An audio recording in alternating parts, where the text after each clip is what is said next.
새 아침입니다. 애청자 여러분. 오늘 새벽에도 하나님의 참된 복이 애청자 여러분들에게 임하기를 간절히 축복합니다. 오늘은 내 시로 원수의 성문을 얻게 할지어다 라는 제목으로 말씀드리겠습니다. 오늘 본문은 창세기 24장 50절부터 60절입니다. 제가 봉독하겠습니다. 라반과 부두엘이 대답하여 이르되 이 일이 여호와께로 말미암았으니 우리는 가부를 말할 수 없노라.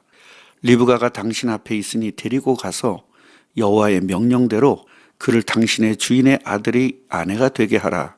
아브라함의 종이 그들의 말을 듣고 땅에 엎드려 여호와께 절하고 은금 패물과 의복을 꺼내어 리브가에게 주고 그의 오라버니와 어머니에게도 보물을 주니라.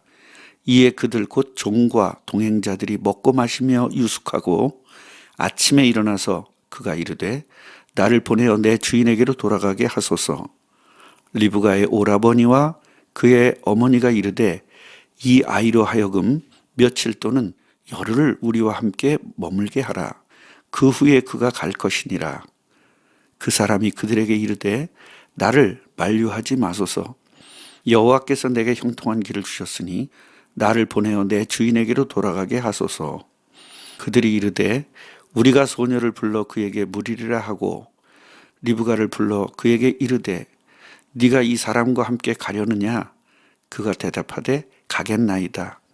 그들이 그 누이 리브가와 그의 유모와 아브라함의 종과 그 동행자들을 보내며 리브가에게 축복하여 이르되 우리 누이여 너는 천만인의 어머니가 될지어다. 네 시로 그 원수의 성문을 얻게 할지어다. 하나님의 자녀가 복음적 결혼을 한다는 것은 너무나 중요합니다. 아브라함은 복음적 결혼이 아닌 하갈과의 결혼으로 하갈과 이스마엘을 집에서 내보내야 하는 결과를 가져왔습니다. 또한 에서도 비복음적 결혼을 하여 부모를 근심하게 했습니다. 창세기 26장 34절부터 35절을 보면 에서가 40세에 헷 족속 부에리의 딸 유딧과 헷 족속의 엘론의 딸 바스맛을 아내로 맞이하였더니 그들이 이삭과 리브가의 마음에 근심이 되었더라. 오늘 본문을 보면 아브라함이 이삭의 아내를 자신의 고향에서 구했는지를 잘 설명해 주는 장면입니다. 라반과 부두엘이 리브가에게 축복한 내용을 보면 얼마나 복음을 정확히 알고 있었는가를 알 수 있습니다. 60절을 보면 우리 누이여 너는 천만인의 어머니가 되고 내 씨로 그 원수의 성문을 얻게 할지어다 라고 축복했습니다. 얼마나 정확한 복음을 알고 있습니까? 이 라반과 부두엘은 그리스도를 정확히 알았고 복음을 이해한 사람이 누려야 할 복을 정확히 알고 축복한 것입니다. 오늘 그 내용을 살펴보겠습니다. 먼저 라반과 부두엘의 신앙입니다. 24장 49절을 보면 엘리에셀이 결혼을 할지 말지를 알려달라고 하자 24장 50절 51절에 대답합니다. 라반과 부두엘이 대답하여 이르되 이 일이 여호와께로 말미암았으니 우리는 가부를 말할 수 없노라. 리브가가 당신 앞에 있으니 데리고 가서 여호와의 명령대로 그를 당신의 주인의 아들의 아내가 되게 하라. 하나님의 주권에 모든 것을 맡기는 신앙입니다. 하나님께서 하시는 일에 대하여 우리가 어떻게 가부를 말할 수 있겠는가? 지금 당신의 이야기를 들어보니 이건 하나님께서 인도하신 것이다. 그러므로 리브가를 데리고 가서 이삭의 아내를 삼아라 라고 말을 하는 것입니다. 며칠 전 아는 권사님께서 저에게 상담을 청해 왔습니다. 아들이 혼기가 지나 거의 40세가 되었는데 마침 소개를 받은 며느리감이 권사님의 마음에 쏙 들었습니다. 그런데 예수를 믿지 않는 사람이었습니다. 그래서 교회를 가자고 하니 교회에 출석을 하는데 과연 결혼을 시켜도 되냐고 질문을 했습니다. 저는 다 듣고 나서 담임 목사에게 가서 상담을 하시라고 권면을 했습니다. 그랬더니 권사님께서 하시는 말씀이 우리 목사님은 절대로 허락을 하지 않을 거라고 하는 겁니다. 그럼 답을 얻으셨는데 왜 저에게 상담을 하느냐 질문을 하자 목사님은 어떤 마음이신지를 알고 싶다고 했습니다. 참 답답했습니다. 병원에서 진단을 받고 혹시 오진일까 하고 다른 병원을 찾는 환자와 다름이 없었습니다. 이분은 복음적 결혼이 맞는다고 알고 있기 때문에 고민하는 것이었습니다. 저는 이렇게 말씀드렸습니다. 담임 목사님의 말씀대로 하는 것이 맞는다고요. 사랑하는 애청자 여러분, 에베소서 2장 3절을 보면 전에는 우리도 다 그 가운데서 우리 육체의 욕심을 따라 지내며 육체와 마음에 원하는 것을 하여 다른 이들과 같이 본질상 진노의 자녀였더니라고 기록하고 있습니다.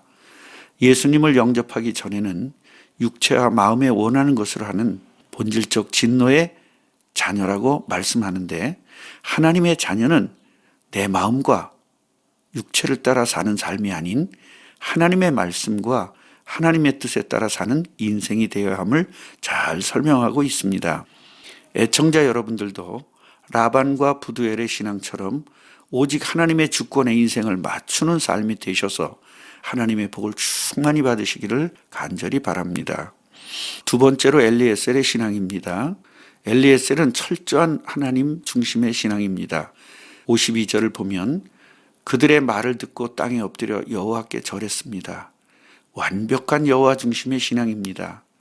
하나님의 주권에 따라서 삶을 맡기고 그 삶의 모두를 감사로 표한 것입니다. 신약에서도 범사에 감사라는 말씀은 무조건 범사에 감사라는 말이 아닙니다. 하나님의 주권을 믿는다면 범사에 감사할 수밖에 없지 않겠습니까? 바울은 에베소 5장 20절에서 범사에 우리 주 예수 그리스도의 이름으로 항상 아버지 하나님께 감사하며 라고 했고, 데살로니가전서 5장 18절에도 범사에 감사하라, 이것이 그리스도 예수 안에서 너희를 향하신 하나님의 뜻이라고 말했습니다. 또한 엘리에셀은 철저한 주인 중심으로 살았습니다. 54절을 보면 아침이 되자마자 바로 주인에게 돌아가겠다고 말을 합니다. 아브라함이 얼마나 이 소식을 기다리고 있음을 알고 바로 떠나려고 하는 것입니다. 리브가의 오라버니와 어머니는 며칠 또는 열흘 정도 우리와 함께 있다가 그 후에 가라고 권면하지만 56절을 보면 여호와께서 내게 형통한 길을 주셨으니 나를 보내어 내 주인에게로 돌아가게 하소서라고 하면서 주인 중심의 결단을 합니다. 종은 이렇게 철저하게 주인의 뜻에 따라야 합니다. 우리가 예수님을 영접한다는 것은 예수님을 우리의 주인으로 섬기겠다는 약속이고 결단입니다. 그러므로 하나님의 자녀는 예수님의 종으로서 엘리에셀의 삶을 본받아야 합니다. 마지막으로 그리스도 중심의 신앙과 믿음에 대하여 살펴보겠습니다. 60절을 보겠습니다. 리브가에게 축복하여 이르되 우리 누이여 너는 천만인의 어머니가 될지어다. 네 씨로 그 원수의 성문을 얻게 할지어다. 리브가는 이 축복대로 그리스도의 족보에 올라 천만인의 어머니가 되었고, 그리스도는 원수의 성을 얻게 되었습니다. 요한일서 3장 8절 하반절을 보면 하나님의 아들이 나타난 것은 마귀의 일을 멸하려 하심이라 라고 기록합니다. 라반과 부두엘의 신앙 그리고 엘리에셀의 신앙을 본받아서 저와 여러분도 승리하시기를 바랍니다. 그리스도 중심의 신앙이 되지 않으면 종교적 신앙이 되어 참된 복음의 삶을 살 수가 없게 됩니다. 오늘 본문을 통하여 저와 여러분들은 오직 그리스도 중심의 신앙이 되어 하나님께 영광을 돌리며 하나님께서 약속하신 모든 복을 누리시기 바랍니다. 기도하겠습니다. 하나님, 우리에게도 믿음의 선진들의 신앙을 주옵소서. 그 신앙을 가지고 이 세상을 정복하고 다스리게 하옵소서. 땅끝까지 증인의 삶을 살게 하옵소서. 예수님의 이름으로 기도하옵나이다. 아멘.